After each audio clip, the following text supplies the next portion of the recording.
transgrediu, e no seu pecado com que pecou, neles morrerá. Ezequiel, capítulo 18, do versículo 20 ao 24. Que é isso? Que maldição é essa? Que maldição é essa? Que maldito o quê?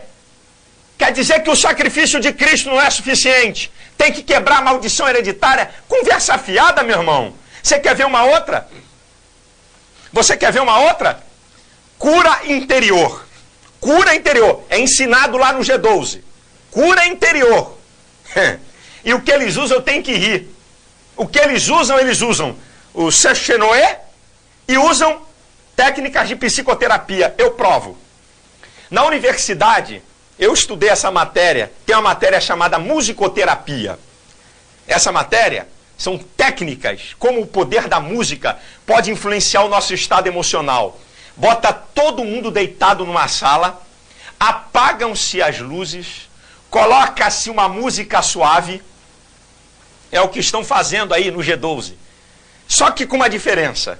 Na faculdade, a professora diz, lembra aí, até com alguma semelhança, tem alguma diferença e muita semelhança, que eles fazem isso também no G12, apaga a luz, bota todo mundo deitado, bota uma música.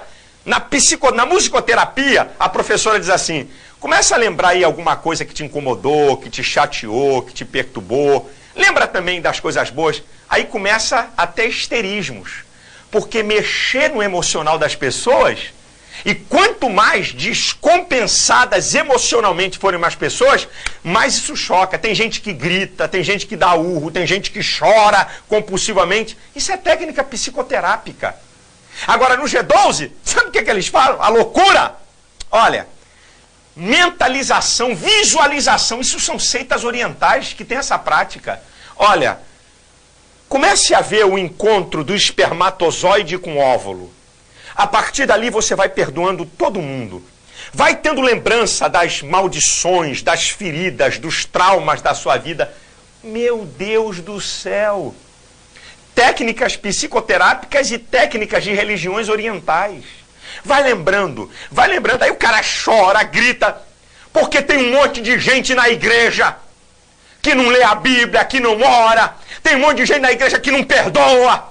Tem um monte de gente na igreja com uma vida fútil. Tem um monte de gente na igreja com problemas emocionais mal resolvidos, porque não tem uma vida cristã profunda. Aí não é uma técnica psicoterápica, isso tudo aflora. O camarada chora, o camarada grita. Isso, vai lembrando. E lá no manual do G12, diz que você tem que perdoar até a Deus. Que absurdo, que heresia perdoar até a Deus. Querido, eu não preciso voltar no meu passado para curar trauma. Você já viu alguém fazer cura interior na Bíblia? José do Egito. José tinha que ter feito cura interior. Foi vendido pelos seus irmãos. Olha que ruptura. Olha que trauma. Foi traído na casa de Potifar. Passou um montão de tempo na cadeia. José tinha que ter feito cura interior. José do Egito. Lê a história de José na Bíblia, de Gênesis capítulo 37 em diante. Lá no capítulo 50, depois de 15 anos de todos esses traumas de José, quando ele se dá a conhecer a seus irmãos, sabe o que José diz? Vós bem intentastes mal contra mim, mas o Senhor o tornou em bem, como se vê nesse dia de hoje. Olha só, eu sustentarei a vós e a vossos filhos. E diz a Bíblia lá em Gênesis capítulo 50, versículos 19 e 20. E José falou segundo o coração deles. José não guardou raiva, não guardou rancor dos seus irmãos. José acreditava que tudo na vida dele, a mão de Deus estava sobre ele. O apóstolo Paulo tinha que ter feito cura interior. Ele consentiu na morte de Estevão, que remorso. Ele perseguiu cristãos. Sabe o que Paulo fala em Filipenses 3, 13 e 14?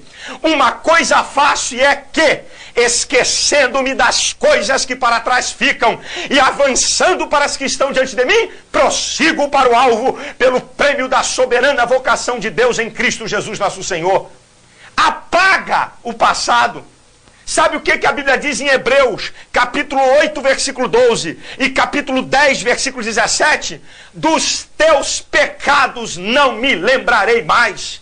Isaías, capítulo 1, versículo 18 diz, olha, ainda que o seu pecado seja vermelho como o carmesim, Ainda que o seu pecado seja assim, eu vou tornar você mais branco do que a lã. Querido, o teu passado, os traumas passados, o que passou já era. O que vale é o que Deus vai fazer daqui para frente.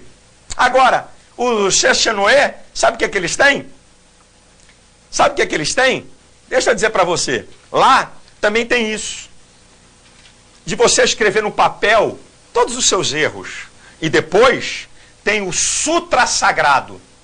Você apaga, faz uma fogueira, e aí tudo que você escreveu vai queimar. Lá no Sheshenoé tem isso. E os irmãos no G12, escreve a lista de pecados que você cometeu. E vamos queimar na fogueira. Deixa eu te falar uma coisa. Perdoar é um ato contínuo enquanto eu estiver vivo. Viver a vida cristã é enquanto eu estiver vivo. Sabe o que os líderes do G12 dizem? Que 3 dias do congresso deles equivale a 1 ano de igreja. Isso é um absurdo. Nada substitui o valor da igreja, minha gente. E aí eu fico vendo como é que tem um monte de crente doente emocionalmente. Sabe qual é o grande problema disso tudo? As pessoas vêm desse encontro. Agora que eu descobri o evangelho. Eu estou 30 anos na igreja agora. Tomam uma lavagem cerebral, mexem com a emoção dele. Irmãos, o meu Deus é um Deus de coisas novas. Quantas pessoas vão no Congresso Pentecostal Brasileiro são impactadas por Deus? Quer dizer que foi o Congresso Pentecostal Brasileiro, a igreja não vale nada. Isso é ignorância, meu irmão. Isso é ignorância. Em vários lugares Deus sempre está nos impactando. Deus sempre quer que a gente tome atitudes novas. Por isso que Abacuque diz, aviva a tua obra no meio dos anos. É no meio, para a gente não se acostumar, para a gente não parar. Desperta